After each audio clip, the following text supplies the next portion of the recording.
अस्सलाम वालेकुम। आज वैजापुर शहर के अंदर समाजवादी पार्टी का एक भव्य कार्यकर्ता मेळावा रखा गया है। वैसे ही स्टेज पे हमारे महाराष्ट्र के प्रदेश महासचिव अब्दुल रऊफ साहब, प्रदेश सचिव अयूब खान साहब और वैजापुर और औरंगाबाद ज़िला के अध्यक्ष जगदीप शिंदे सर, मुन्ना भाई, असलम भाई और मेरे वैजापुर के दोस्तों, आप लोगों के बीच में आने का जो मकसद है, सबसे पहले वो समझना होगा। आज जो सभी को कार्यकर्ताओं को जो पद वाटप किया गया, किसी को सचिव, किसी को उपाध्यक्ष, किसी को अध्यक्ष, जो पद वाटप किया गया, उस पद की गरिमा को समझना होगा। क्योंकि पद जो होता है, एक पोस्ट जो होती है कार्यकर्ता के पास, वो क्या वैल्यू रखती है, वो वैल्यू आज मैं आपको समझाने आया हूँ। जैसा कि हमारे जगदीश शिंदे सर ने बताए कि वो कहीं जा रहे थे और रास्ते में पुलिस ने रोका। वैसे ही एक और क़िस्सा है सर, आप यहाँ जी, वैसे ही और एक क़िस्सा है। हमारे मुन्ना भाई अभी कुछ दिन पहले मुंबई गए थे। लॉकडाउन का टाइम था, ट्रेनें बंद थी। जो ट्रेनें चल रही थी वो लिमिटेड लोगों के लिए ही थी।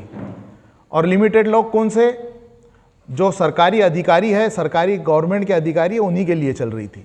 मुन्ना भाई मुंबई पहुंच गए।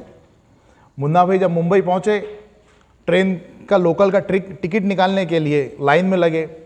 उसने बोला, आप सरकारी अधिकारी है?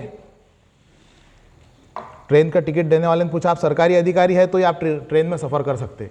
मगर हमारे मुन्ना भाई ने बोला कि मैं ना सरकारी अधिकारी हूँ, ना ही कोई गवर्नमेंट सर्वेंट हूँ, ना कुछ, मगर मैं समाजवादी पार्टी का युवा शहर अध्यक्ष हूँ और ये मेरा कार्ड है। अरे बोले सर, इतना बोलना क्या था? बोले पहले बताने का था। बोले ये होती है एक पद की पावर, ये होती है पद की पावर। और दूसरी बात, जब ये आपको पद मिला तो हर कोई, जब कोई भी राजकारणीय पार्टी के अंदर जाता है तो एक एम लेके जाता है, एक गोल लेके जाता है। हर कोई एक अपना गोल, एक अपना फ्यूचर सोच के जाता है। जैसा कि हमारे भाई को पद मिला, उन्होंने सोचे होंगे कि मेरे को यहाँ सरपंच बनना है, ग्राम सेवक बनना है, या फिर समाज का काम करना है। तो मैं आप लोगों को बताऊंगा कि एक गोल सेट करिए आप। हर कोई एक अपना गोल सेट करो सबसे पहले कि भाई मुझे क्या करना है आगे फ्यूचर में। गोल का डेफिनेशन होता है कि आपको फ्यूचर में करना क्या है। नहीं तो आपने पद ले लिया और आपको मालूम ही नहीं मुझे करना क्या है आगे। तो आप सबसे पहले अपना गोल सेट करो। जितने भी कार्यकर्ता यहाँ मौजूद है, जिसको पद मिला, मैं उन सब से कहूँगा कि आप अपना गोल सेट करो। गोल किस तरीके का कि मुझे आगे क्या करना है, कहाँ जाना है, कि मुझे सरपंच बनना है, ग्राम सेवक बनना है, नगर सेवक बनना है, आमदार बनना है, खासदार बनना, क्या बनना है आपको, उसका एक गोल सेट कर लो पहले। जो आप जब गोल सेट करेंगे कि मुझे वो टारगेट है, मेरा वहाँ जाना है, जैसा तीर कमान से तीर छोड़ते और वहाँ जाके लगता ना, तो गोल भी वही चीज़ है। जहाँ आपका तीर लगता है जाके वो गोल है। तो सबसे पहले गोल सेट करो कि मुझे ये चीज़ करना है। अब देखिए, पद आपको मिल गया, बड़ी आसानी से मिल गया मुझे लगता है। यही पद के लिए यूपी में झगड़े होते। समाजवादी पार्टी यूपी के अंदर, उत्तर प्रदेश के अंदर एक ऐसा वर्चस्व है कि वार्ड अध्यक्ष या बूथ अध्यक्ष का पद लेने के वास्ते वहाँ झगड़ा होता कि नहीं मुझे दो, मुझे तो 10-10 लोग, 20-20 लोग वहाँ लाइन में रहते कि मुझे वार्ड अध्यक्ष पद चाहिए, क्योंकि वहाँ पावर है समाजवादी पार्टी का। तो इसी तरीके के जब आप गोल सेट करेंगे कि मुझे ये करना है, मुझे वो करना है, तो रोड़े भी बहुत आएंगे आपके रास्ते में। लोग बोलेंगे कि अरे हमारी पार्टी में आना था, कोई बोलेंगे अरे वहाँ जाना था।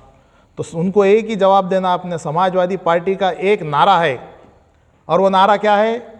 ना जात के नाम पे, ना धर्म के नाम पे, ना हिंदू के नाम पे, ना मुस्लिम के नाम पे, ना मंदिर के नाम पे, ना मस्जिद के नाम पे, वोट दो सिर्फ विकास के नाम पे।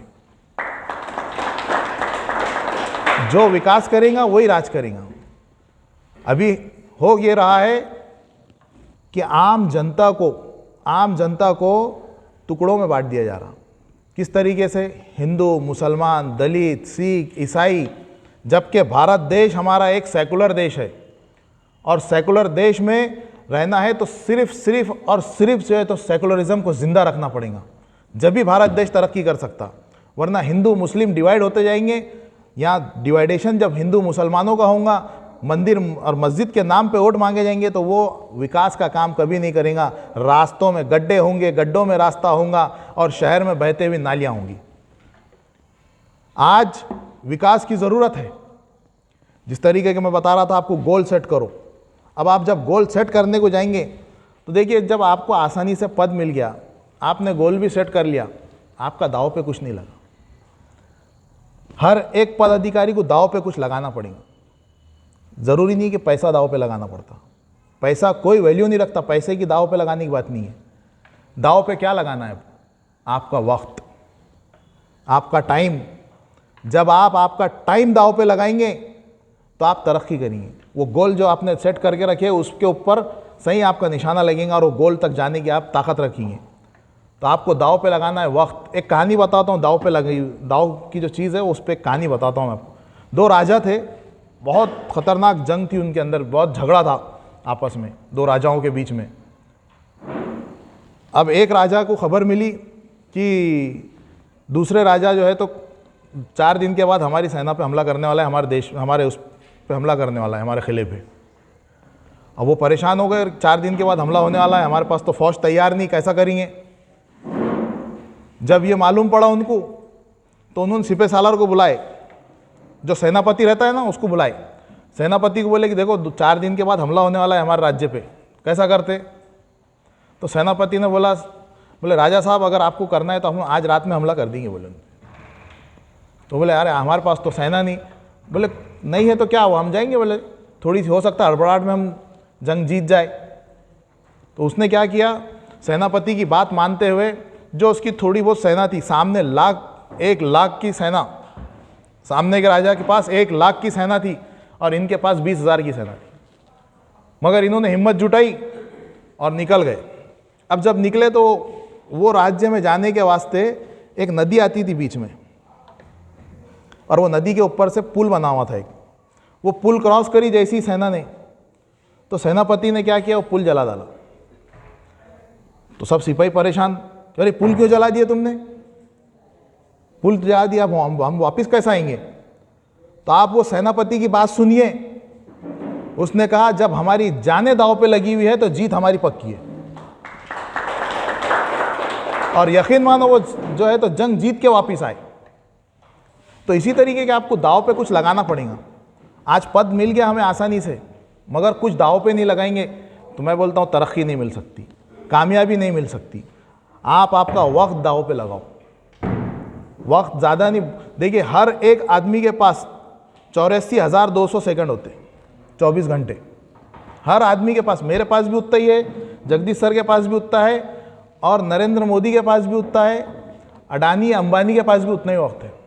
मगर हर आदमी के पास उतना वक्त होने के बावजूद कुछ लोग अंबानी बन जाते, कुछ लोग APJ अब्दुल कलाम भी बन जाते।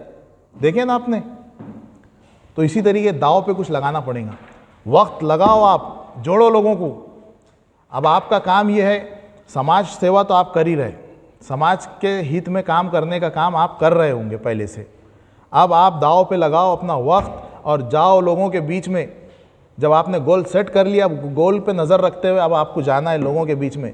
जोड़ो समाजवादी पार्टी से लोगों। जैसा कि सचिव का पद, अध्यक्ष का पद जिसको भी मिला है, वो कुछ कम छोटा पद नहीं होता, वो बहुत बड़ा पद है। पद की बहुत गरिमा है, पावर है उसका।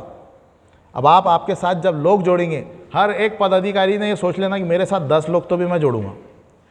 10 लोगों का सर्कल तो होगा, 5 लोगों का होगा, 4 लोगों का होगा, तो 4 लोगों को जोड़ो। जब वो 4 लोगों के साथ आप कोई पुलिस स्टेशन के अंदर काम लेके जाएंगे, या वो 4 लोगों को लेके तहसील के अंदर जाएंगे, तो वो पद का पावर उनको नजर आएगा और वो सामने वाला कुर्सी छोड़ के उठेगा तुम्हारे वास्ते। ये होता है पावर।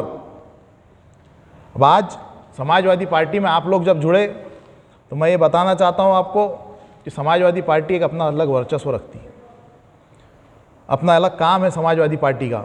औरंगाबाद शहर में आप देखो, हमारा ऑफिस खुला है लोगों की सेवा के लिए। लोग हमारे पास आते हैं अपने प्रॉब्लम्स लेके, अपने परेशानियां लेके, और हम उनके प्रॉब्लम्स में, परेशानियों में पूरा सहयोग करते जाने का। उनके किस तरीके से किसकी क्या परेशानी हल हो सकती है उसमें पूरा हम सहयोग करते हैं उनके साथ। तो आपके पास भी लोग अब आएंगे, क्योंकि आपके पास पद है। जैसा शिंदे सर के पास लोग आते हैं, मुन्ना भाई के पास हमारे लोग आते हैं, रऊफ भाई के पास हमारे लोग आते हैं, तो इसी तरीके से आपके पास भी वैजापुर में से लोग आएंगे। तो आपका जो है फ्यूचर बना रहे अभी यहाँ। आज जो आपको पद मिली वो आपने नींव रख दी है। नींव का पत्थर मालूम ना, ताजमहल बहुत बड़ा है, सबने देखे होंगे, मगर उसके नींव में जो पत्थर रखा हुआ है, उसके पाए के अंदर जो पत्थर लगा हुआ किसी ने नहीं देखा। तो आज आपकी नींव रखी गई। आज आपने समाजवादी पार्टी में प्रवेश करे तो ये नींव का पत्थर है आपका, जो आपने पाया गाड़ दिया है यहाँ। और अब हो सकता है कि आने वाले टाइम में इसी में से कोई उठ के नगर सेवक बने, इसी में से कोई उठ के ग्राम सेवक बने, नगर पंचायत में जाए या नगर अध्यक्ष बने। हमारे असलम भाई भी यहाँ मौजूद है। मैं बोलूँगा असलम भाई, आप लोगों में जाइए बीच में और कार्यकर्ताओं को बताइए समाजवादी पार्टी क्या है। आज जात के नाम पे, धर्म के नाम पे लोग वोट मांग रहे, मगर वो काम नहीं करते। जो जात और धर्म के नाम पे वोट मांगते वो सिर्फ बंटवारे का काम करते और कुछ भी नहीं करते। वो सिर्फ और सिर्फ अपना जेब भरने का काम करते। और जो विकास के नाम पे वोट मांगता वही सच्चा होता है। और हम सिर्फ विकास के नाम पे वोट मांगते। जब विकास होगा, शहर की तरक्की होगी, तो आपकी तरक्की होगी।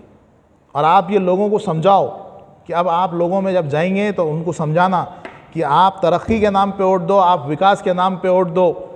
और जब लोग विकास के नाम पे वोट देंगे तो वाकई में हिंदुस्तान आगे बढ़ेगा, हिंदुस्तान की तरक्की जभी होंगी।